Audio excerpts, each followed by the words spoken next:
Excuse me, pwede ba kitang matanong? Yes po. Pabor ka ba sa impeachment ni VP Sara? No. Bakit? Because it is obviously politically motivated. Kayo, 18 senador, pag mahirap ang nagnakaw, gusto nyo agad ikulong. Walang tanong-tanong. Pero pag vice-presidente ang nagnakaw ng milyon, todo protekta kayo. These two videos expressing opposite political views on Philippine Vice President Sara Duterte went viral in June 2025. But neither is real. They popped up online after a measure to impeach the VP on corruption charges, which passed the House of Representatives in February, stalled in the Senate on June 10. The country's top court has since blocked any impeachment proceedings at least for the remainder of the year. The video featuring schoolboys argues against a Senate trial. Because it is obviously politically motivated. The clip of the elderly woman argues for a Senate trial. Pag vice-presidente ang nagnakaw ng milyon, todo protekta kayo. Both videos are AI-generated and appeared within days after the Senate decision. Both got millions of views. And they're both examples of how cheap and powerful AI tools are changing political speech online.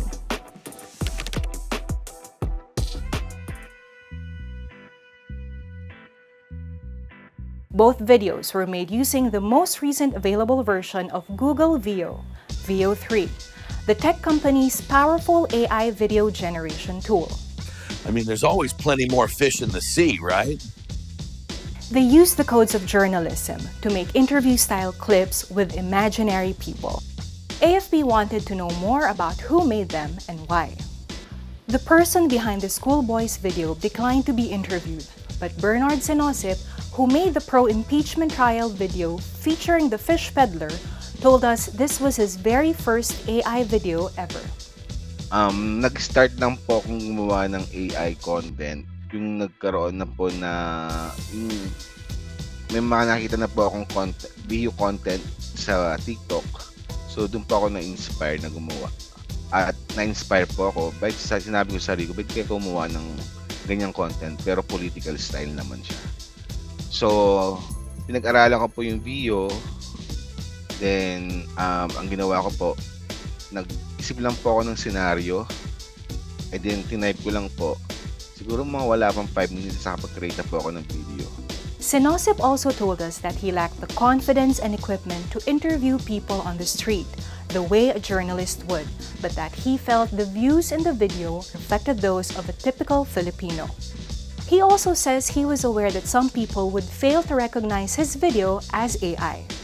To be honest, opo, alam ko na may maniniwala, pero alam ko din naman po na maraming Senosip says he has a full-time job, and though he made a little less than $200 from the millions of views the grandma video got, that wasn't his goal. Kikita ko sa video na yun eh.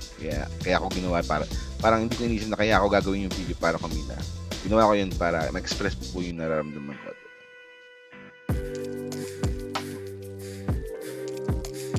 This video of schoolboys supporting Duterte was also made using Google Veo 3. You can see the barely discernible watermark in the bottom right-hand corner of the screen. There was an AI hashtag as well, but it was easy to overlook when viewing the clip on a mobile phone. There also happened to be visual clues pointing to an AI-generated image. In one clip, there is unintelligible text on a boy's shirt in an awning. Another boy has unusually smooth hair and teeth. These kinds of clues have helped journalists identify fakes for years, but be careful, they're disappearing as AI generation tools improve. Despite its being fictitious, the video was shared by Duterte ally Senator Ronald De La Rosa, who said it proved young people understood politics better than adults. And when the false nature of the AI video was pointed to De La Rosa in the comments to his post, he stood by his statement.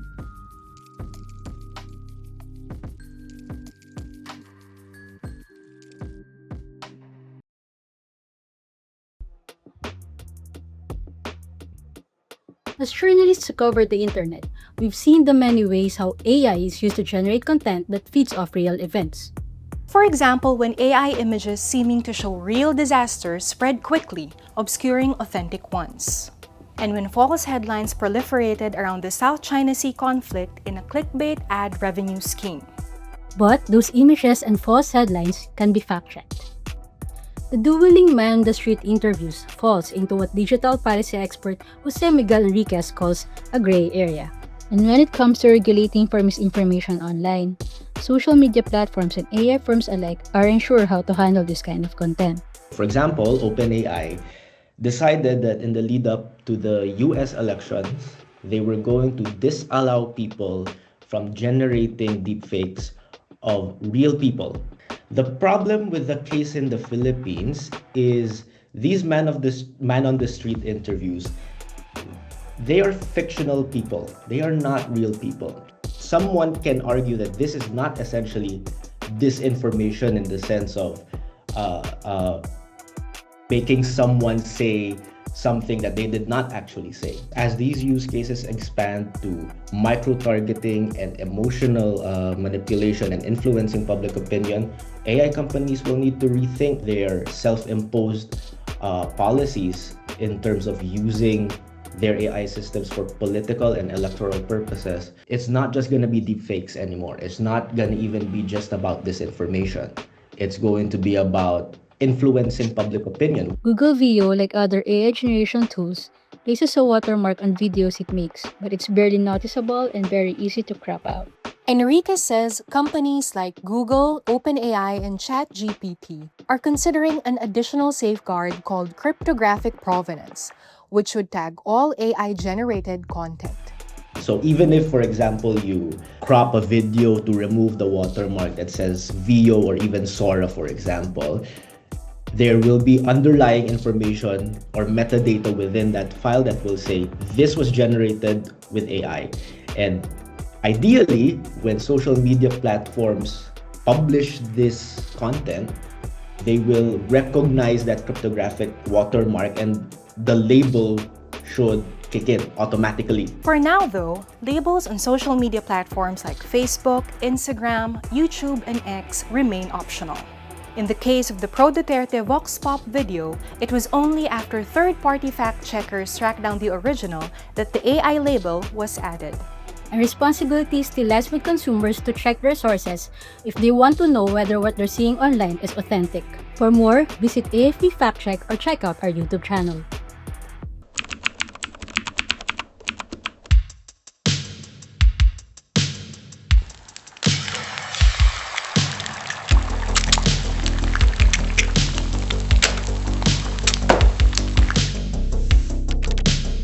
Could you please explain us what Google Veo 3 is and why it was made? Google Veo 3 is a really impressive video generation model that was recently released by Google. It involves some features that the previous models didn't have. So it's not just improving a like-for-like system. Critically, Veo 3 also allows for semantically consistent audio generation. What that means is, if you generate a video, let's say, of eggs frying in a pan, it will create sound effects of the eggs sizzling, which are consistent with the video, which was something that previously wasn't really possible, or at least it certainly wasn't easy to do and wasn't easy to do well. Could we say that Google Veo 3 can make content about everything? So Veo 3 won't be able to generate absolutely anything you prompt at, or at least it's certainly meant to stop you being able to do so. The standard procedure for any release of a powerful generative model will involve a significant amount of red teaming, that is intentionally trying to make these models generate things that are undesirable, such as graphic content, racist content and the like. And by doing so, they then learn how to basically better secure the model to make it harder to generate those kinds of outputs. And there will also be a variety of other different kinds of safety testing and what's called alignment processes involved to make sure that these models aren't easily weaponizable. Having said that, there have been some cases which are really tricky around Veo 3 where it has been misused, clearly, but typically that misuse has come from what I guess you could call contextual misuse, rather than the content in and of itself being inherently harmful. So if it's things like gore or pornographic content, or certain kinds of racial terms being involved, hate speech and the like, typically it's going to be good at capturing those. What it struggles a little bit more with, though, is how, for example, sometimes disinformation or I guess unpleasant material, bullying or harassing material can be entirely contextual. It can be particular in a way which is very hard to kind of moderate for. I think that somehow VO3 can be a threat for a lot of people and a lot of institutions. So could you tell me who does it threaten, or what does it threaten, like Google VO3? So we've seen, for example, around some of the conflicts that have been happening recently in places like Iran and Israel and Gaza, we've seen people creating AI-generated videos of warfare, of bombings, of destroyed cities, which again is really hard to moderate for, because some of the scenes you might be seeing which are presented as if they are from a real war zone could easily also be part of a film. They could be part of a film about war. And indeed, we actually see often video game footage presented as if it was real war footage in disinformation campaigns. So in that respect, it plays into that existing challenge that we already see, but it's certainly something which has become notable.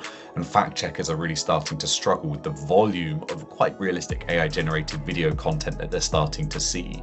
I think we're also seeing the impact of forms of some kind of harassment around the way that this content is shared, particularly towards certain groups. I've certainly seen some videos which are, let's say, very derogatory towards fat people, putting forward some pretty unpleasant views around minority groups. I've seen videos presented of refugees crossing the English Channel in small boats, making it look like they're invaders, which again is a very hot topic and controversial topic here in the UK right now. So there are lots of different ways that the videos that are being generated could be weaponized. But I do want to emphasize that these are videos where a lot of the kind of harm is contextual. Again, it could be the case that someone could generate a video of those refugees crossing the channel as a way to try and create empathy with audiences. You know, it would be seen as erasure to say, well, you can't generate pictures of large people in your footage or of different kind of ethnic groups.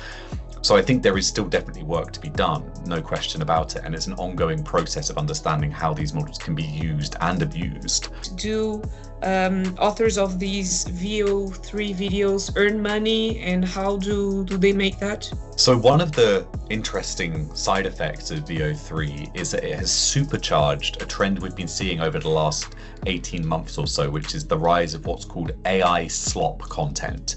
That is low quality clickbait style audiovisual media, which is shared widely on social media, which gets a lot of views and a lot of clicks.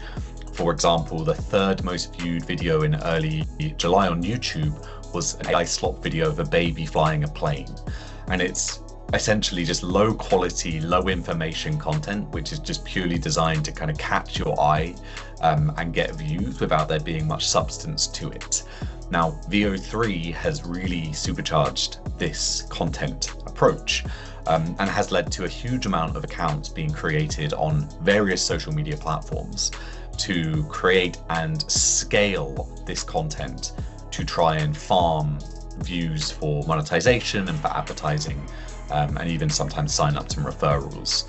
And this is something that we've seen have a real financial return for these people, and it's something that actually YouTube and Meta have both announced recently, that there is going to be a change to their policies around repetitive and inauthentic content to try and mitigate the amount of this content that's succeeding on the platform, because they understand that it's sort of polluting the information ecosystem, drowning out real creators.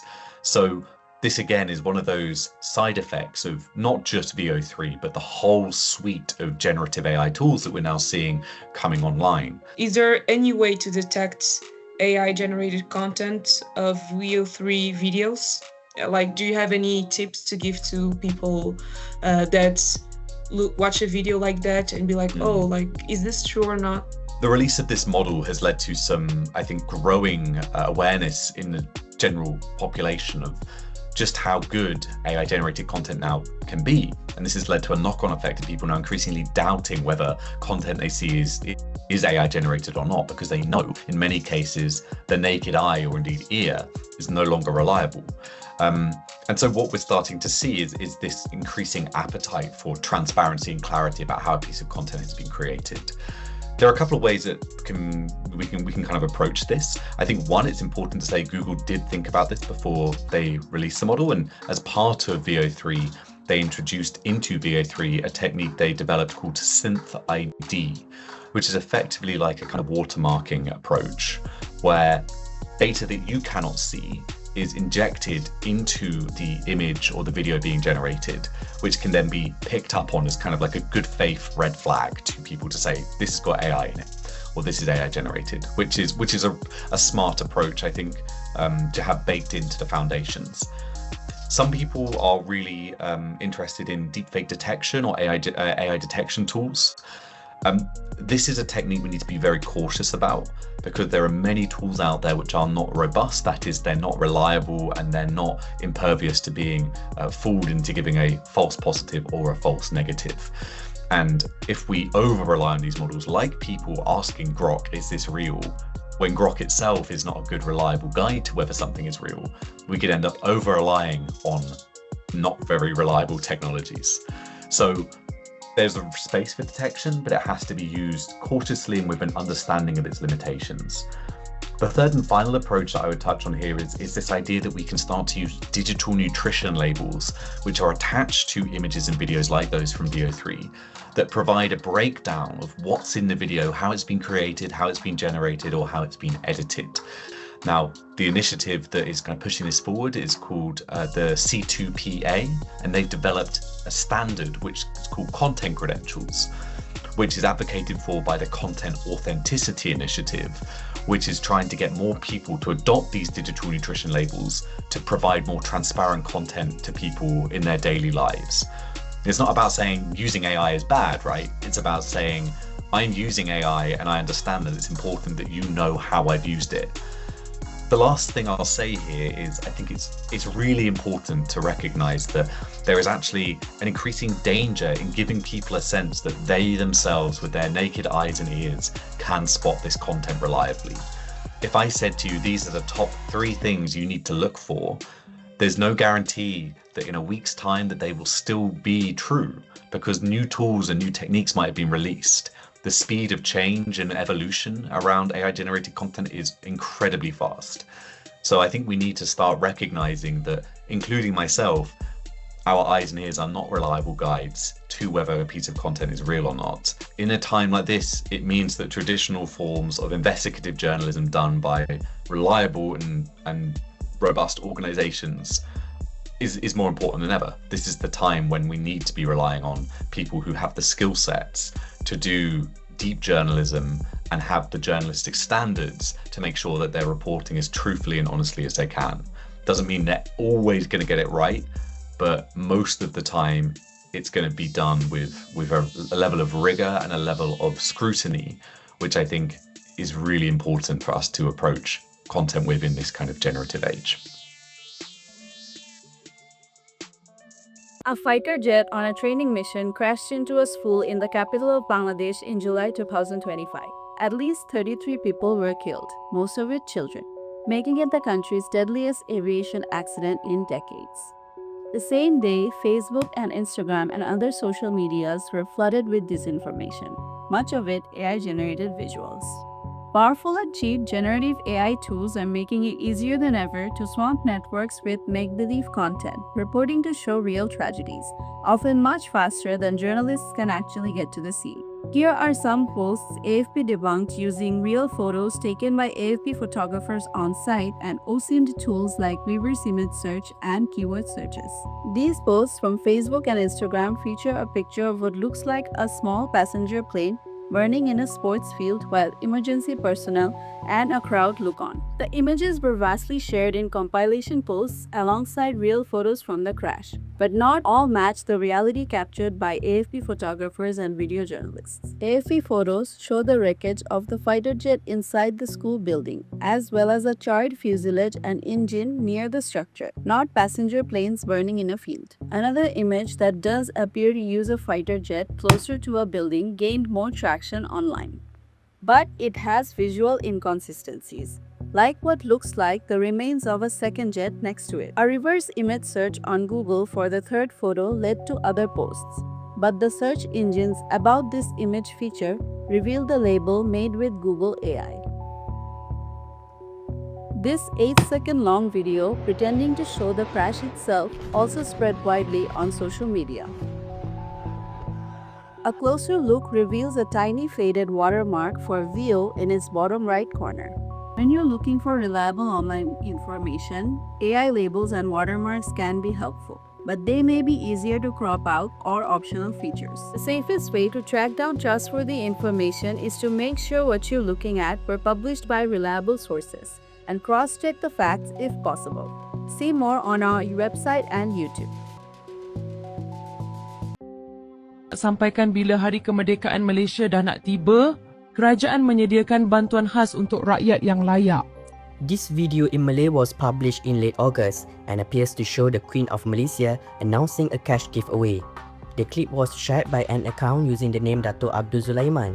In it, Raja Zahra Sofia invites the elderly, single mothers and low-income citizens to contact the account owner via WhatsApp to obtain the money. But it is a scam. The video is a deepfake and the cash giveaway is a lie used to lure people into sharing their personal information and get them to pay a registration fee. To track down the origins of the video, we use reverse image search. It led to a photo of the Queen uploaded to Facebook by Malaysia's King Sultan Ibrahim on August 14. The clip has a visual inconsistencies. Here, for example, Raja Zahra Sofia's lip movements do not match the audio. In the video comments, the account owner encourages people to contact him on WhatsApp. Those who do are asked to share personal details, including full name, postal address, and bank account. They are promised 50,000 ringgit, about $11,810, but only after paying an alleged registration fee of 200 ringgit, about $47. It's part of a growing trend of using deepfakes of royals to spread online scams. The account behind this clip posted a number of videos impersonating other royal family members. See more fact checks on our website and YouTube. When I hear like an AI avatar, I was thinking of like a Wii version of me, or like a video game character version of me, like a cartoon animated avatar.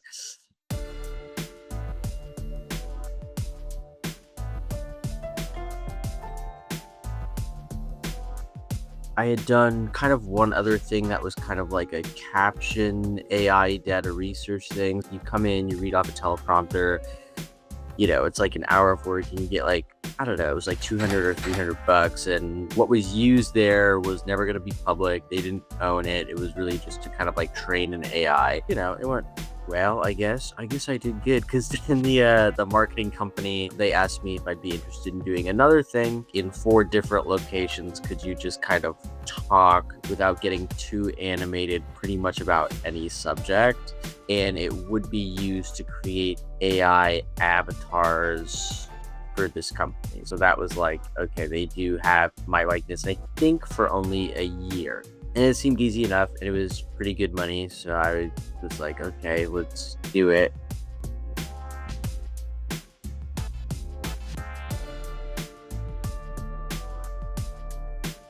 She didn't know it was me, but was like, oh, this guy looks like Adam. Like, does he have like a long lost twin somewhere, or does he have a doppelganger or something like that? It was kind of like, wow, this guy looks a lot like Adam.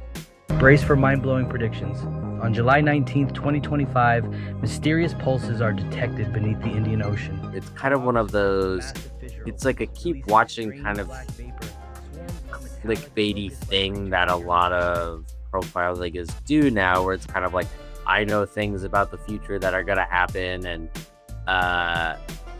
you know, so it's kind of funny, I guess. Like, she saw it and then I watched it and it was like kind of super surreal and bizarre. And then shortly after that, like more and more people started like DMing me or whatever, being like, were you hacked? Is this you? That video in particular ended up getting like 3.5 million views or something like that, which is yeah, a lot. It's like doing like a kind of embarrassing job and then everybody sees it. You're like, I don't really want everybody to see this.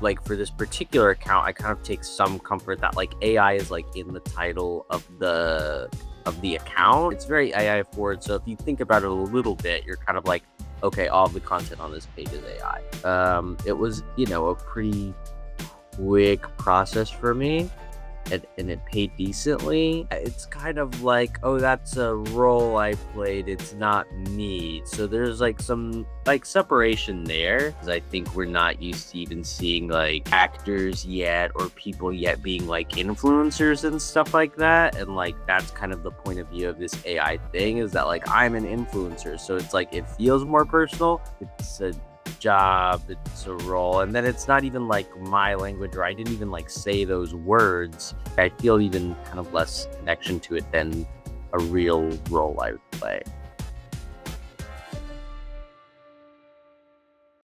Has Taylor Swift ever appeared in a movie? How many species went extinct in 2024? Who is the most prolific movie director in India? One answer to all these questions used to be, Google it. But lately, many people have ditched search engines to instead ask a chatbot like Perplexity, Gemini, or ChatGPT. If you did use a search engine like Google or Bing, have you ever wondered how the answer would be different? Let's do a test. I'll ask ChatGPT, what is the death toll of the war in Ukraine? Unlike Google or Bing, which are search engines, ChatGPT gives its answer in complete sentences. First, it qualifies its results by saying that there is no authoritative full tally. It then provides a number of Ukrainian civilian deaths. It links to 3 sources, a UN agency website, and 2 articles from Wikipedia, a free collaborative online encyclopedia. It offers up 2 more numbers, from the New York Post, citing a document shared by Kiev officials, and a Reuters article. ChatGPT then gives figures for Ukrainian military deaths, citing a UK government document which itself cites at least 5 different sources, and Wikipedia. For Russian soldiers killed, the chatbot cites 2 articles from the Moscow Times and Wikipedia. It then gives caveats, specifying, for example, that death tolls only include those killed and not the missing or wounded, and cites Wikipedia. In all, I counted 6 sources cited in ChatGPT's answer, with 3 of them accounting for about 80% of the answer. Now let's try a search engine. The results are displayed mostly as a list of sources with occasional suggestions for other queries. The top result is the same Wikipedia article cited several times by ChatGPT. The second is a US government report from 2023. Then a Guardian article that focuses on Russia's staggering 1 million casualties. If you keep scrolling, you can see the next 4 sources are French and Russian media, a statistics firm, and the same OHCHR website cited by ChatGPT. All articles from the last 3 months. On the first page, you have 18 different sources. Then it's up to me to decide which link I want to click on to get more information. These outcomes are so different because the tools work differently. A chatbot like ChatGPT is a conversational robot based on a large language model, or LLM. LLMs use huge amounts of online content to detect patterns in language that allow them to predict the answer to a question or prompt and express it in conversational language. A search engine is more like a librarian. We give it keywords, and it presents us with a selection of sources that might answer our question. But then, it's up to us to choose the right ones. So, should we go with a chatbot or a search engine? Approaching the question directly from the sources via the search engine takes longer, and it requires you to be somewhat organized. ChatGPT automatically broke down its answer into categories: civilian, military, Russian, and Ukrainian. Most of the sources proposed by Google take on just one of these aspects. So to get a clear picture, you would need to analyze the results yourself. But this has its advantages. The most obvious advantage is that by accessing a statistic via its original source, you can take into account whether or how it may be biased. The other major advantage of search engines is their fine-grained search tools. Using advanced search, you can narrow results by date, location, language, and more. Some search engines even allow you to use linguistic shortcuts called search operators. Using cite: lets you dig into specific websites. Quotation marks give you answers that include specific words in a specific order, and so on. Statistics like war casualties or even protest turnouts are highly politicized numbers, so who reports them can say a lot about their potential accuracy. When looking for high-stakes information, in the case of a conflict or an election, for example, it's key to know your sources and to have access to as many as possible. Learn more search techniques in our tutorials and with AFP's online courses. The unexpected death of Chinese actor Yu Menlong in September 2025 sparked speculation and conspiracy theories on social media. Many of his fans, from China and overseas, expressed distrust in the official reports stating that he died after accidentally falling from a building.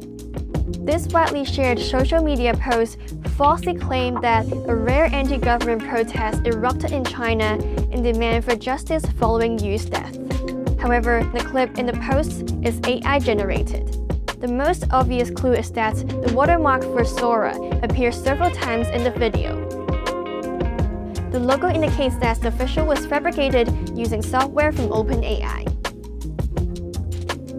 These watermarks are one clue to identifying fakes, since AI-generated content is increasingly realistic. In this video, there happen to be other visual anomalies too. They include incomprehensible Chinese characters on the signs held by the protesters. Some of the faces are distorted, further indicating that the video is not authentic. Protests are rare in China and often swiftly quashed by authorities. See more investigation on our website and on YouTube. And discover our open access courses if you want to learn more about digital investigation. This video was published on Facebook on November 3rd, 2025. It has been liked and shared thousands of times.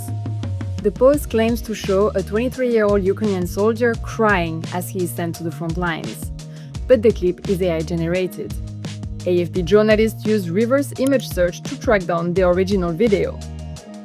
They found that it was published on a TikTok account that has since been deleted. Many of the videos published on the account featured watermarks for OpenAI's video generator, Sora.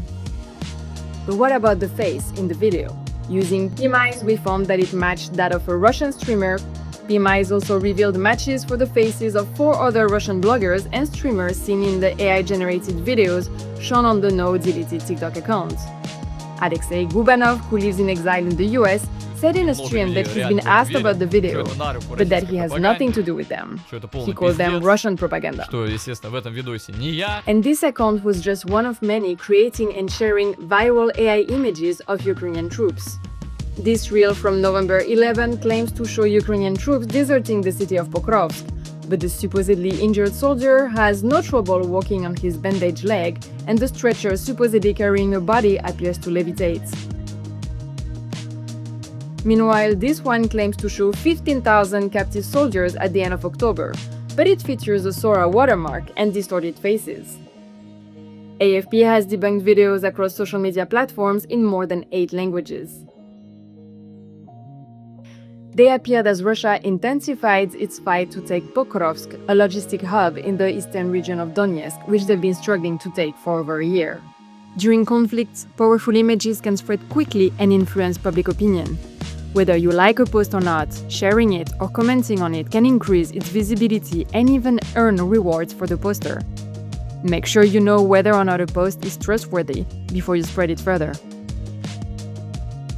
For more, visit our website and our series on YouTube. And check out our open access courses if you want to learn more about digital investigation.